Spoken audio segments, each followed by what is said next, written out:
scares you the most? Not being remembered. Why do you think it's important to be remembered then? It's not. It's not important to be remembered. There are people who can live their lives and have a huge impact on society and not be remembered past a few generations. Like in reality, none of us will be remembered after 5 generations, really. Right. But I don't know. Maybe it's a very self-centered, egotistical thing. But I do want to be remembered. Like I want to have a legacy, whether that be art or just family. I want to be remembered at least a few generations in the future.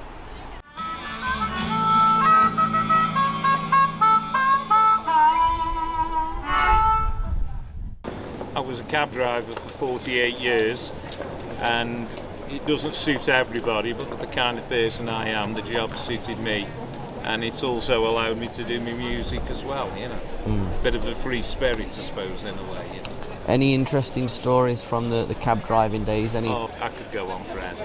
One happened recently, it was last winter. I came work, it was 4 o'clock in the morning, pulled up there waiting for a job, and all of a sudden this guy appears completely dressed in a full army German uniform, goose-stepping the lot, doing the march. Nobody was there and he was marching around. So he gets in the taxi, he didn't even know where he was going, he just got a postcode. So I took him to this place. He got no swastikas on him, nothing like that, and he said it was nothing to do with that, but he just loved going out dressed as an SS officer. But why would you be in an empty bus station 4 o'clock in the morning?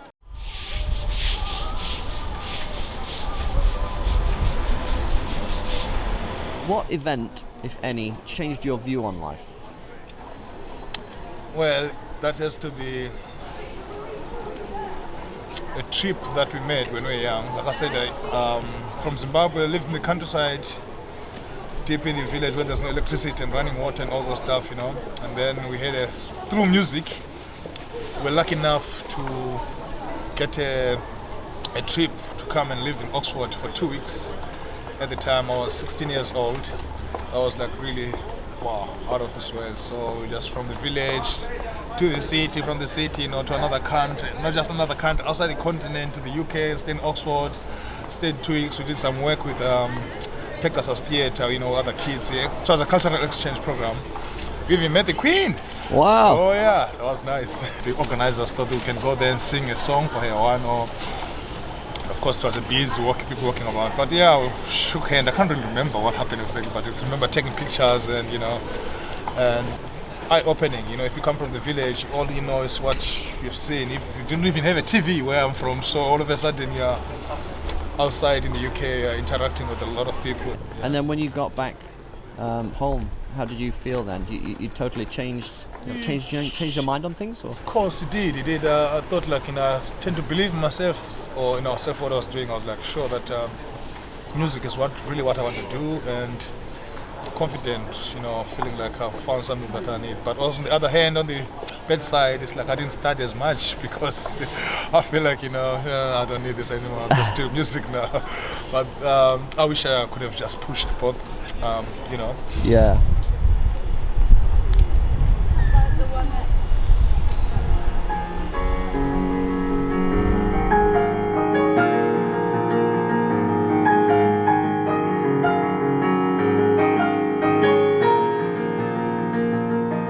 What's the biggest injustice in the world, in your opinion? That's a tough question. I mean, racism, sexism.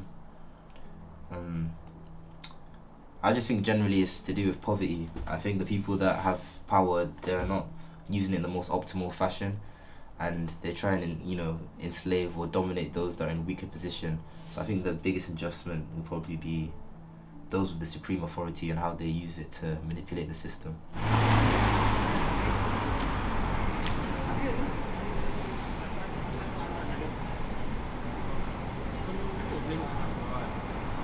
You mentioned racism. Do you think racism is systemic, like industry, entertainment? Do you think it's difficult to weed out when it's kind of happening on a bigger level? Yeah, most definitely. I mean, even the other day I was watching a documentary on all these rugby players that are the Aboriginals and everything, and the racism that they have to suffer. It's definitely getting harder and harder to weed out. A lot of people are suffering in silence right now, but at the same time, I can't pretend like the efforts are not going unnoticed. There are many things that are being done. Even Marcus Rashford as well. You know, he had his campaign that he tried to help out for free school meals, I think, or something like that. I know there's a football player that he decided to stop taking the knee and change it. But yeah, like I said, there's a lot that's being concealed behind closed doors, but I can slowly see those doors opening.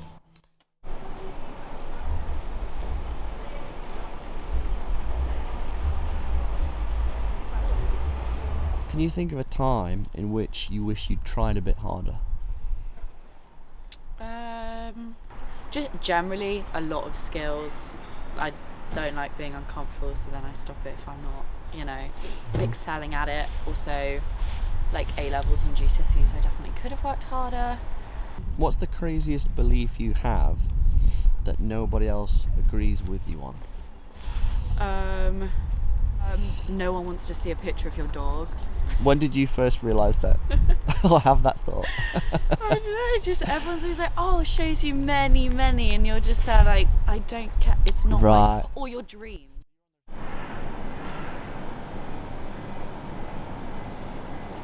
But like culture, I want to make an impact on culture, basically. So that's the reason I chose either fashion or film.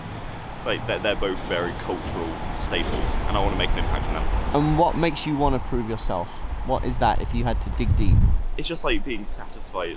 I don't want to like be here in 10 years and think, yeah, I've done well, but I could have done better.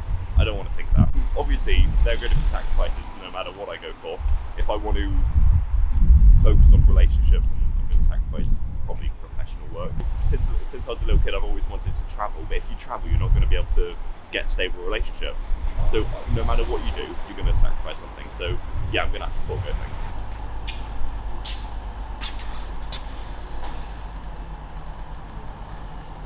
You hear Bob Marley on aeroplanes, you hear Bob Marley everywhere in supermarkets, and So what is it about that music then that kind of resonates with everyone? I think it's the honesty.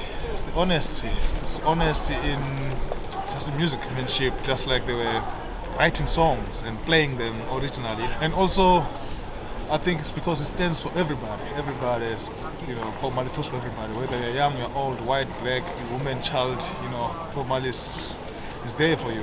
He really understood people and people's sufferings. So whatever he's talking about, it resonates with a lot of people.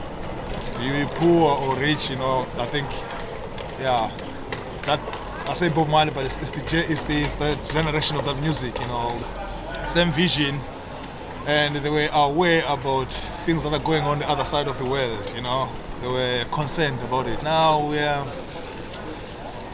not, I feel like people don't care as much, you know, like of course now there's Ukraine, we hear it in the news, people go and then do their thing, but these guys, I think they were writing songs about it, talking about it, taking it to people, yeah.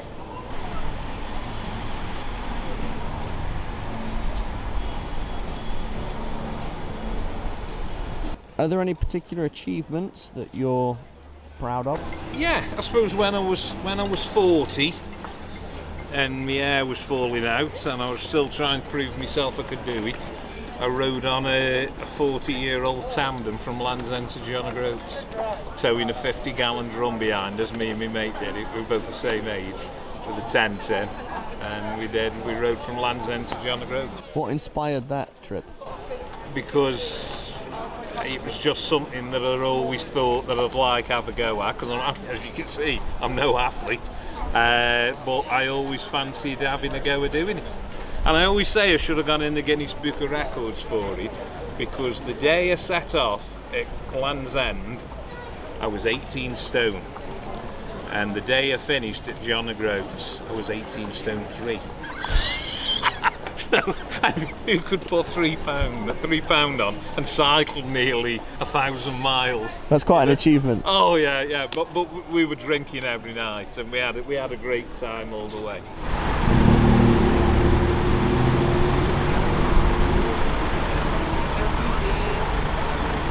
What makes you really angry? I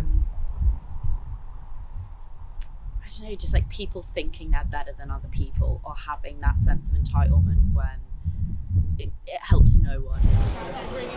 Idiots, I suppose. Idiots and people, yeah. I get frustrated with that one. What makes you the most frustrated? People that get taken for granted, disrespect, and I'll just say those main two, because there's a lot of talk that stems from nice guys finish last, and but I believe that there's two versions of yourself: the way that you want to be naturally, and then the way that the world makes you to be. And a lot of people tend to act in the way that the world makes them to be, mainly because they're scared of being judged, they're being scared of criticized, they're being scared of being victimized. So it's like, I understand all their fears, but times are changing, and I feel like the good guys will win in the end.